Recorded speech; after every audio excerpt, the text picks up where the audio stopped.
This video clip, we're going to learn how to make a turnip rose.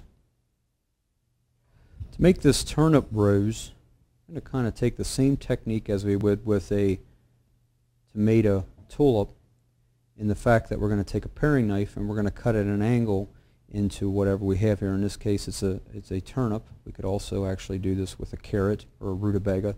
Some hard root vegetable works probably best for this. A beet would even work, and it'd give you some nice color. I'm going to go ahead and start by cutting an angle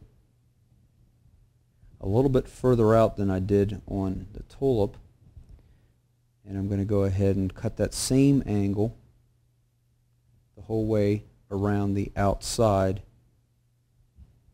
of the turnip, about halfway in. This is nice because if you don't have them join up the whole way, it doesn't matter. You can always sneak one in. After you make that initial cut, the difference between this and, say, the tomato tulip would be that we're going to cut a thin layer around the turnip just on the inside of those cuts that we just made.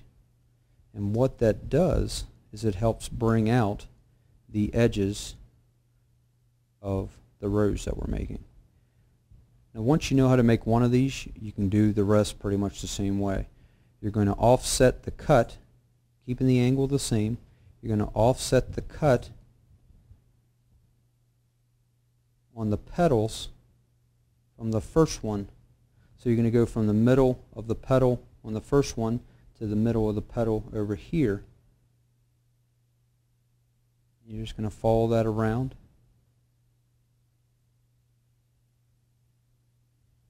Just like before.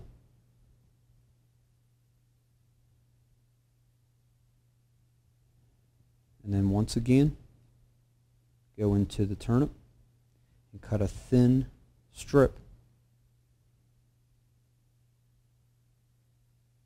on the inside of those petals. Here again, it'll go ahead and bring those out now that you can see them. I'm going to continue to do this for a couple more rings, a couple more rows.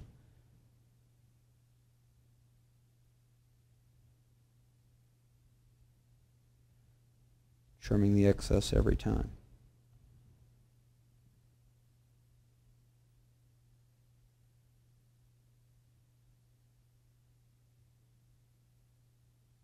As you can see, I'm not doing this with garnishing tools, and they are great to have and all, but if you can't afford to have any real expensive fine tip paring knives, you can go ahead and use a regular paring knife. Actually, you could even use a steak knife if you wanted to, as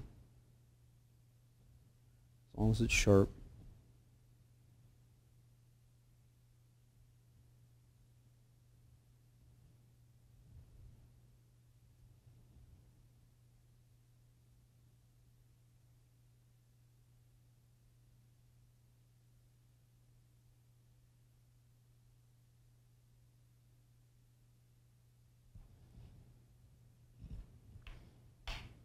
I'm going to go ahead and trim up the top here a little bit just to get it out of the way.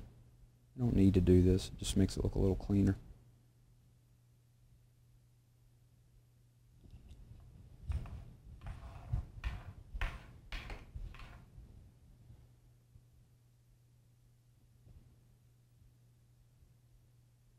As I get to the top, you find the need to just use the tip of the blade, because you can't get that whole width of it in there anymore. It's just a little bit more delicate, but it's still the same cut. I'll make a couple more.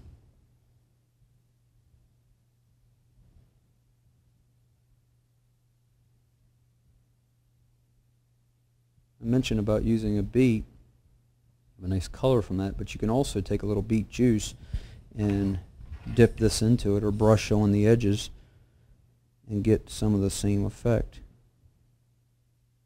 A little bit of color. Once I get to the center, I'm just going to cut the center out. And all I did was go in there with that same wedge and just cut the center right out. Gives you a nice little rose. what I'm going to do on the outside edge here, and I could do this with a vegetable peeler too. I'm going to go ahead and trim it up, angle it a little bit toward the center, or toward the bottom, to give it a little bit more clean look. These turnips weren't the best turnips out there as far as color goes, but if you get some that have a nice purple hue to them, you can see where you can get a lot of contrast without using the beet or another coloring. It'll be natural. Of course, I didn't mention this, but you can also use food coloring for these too. You just throw them into the food coloring, maybe a little light color for a while, and then throw them into a darker one for a shorter period so you can get a couple different hues.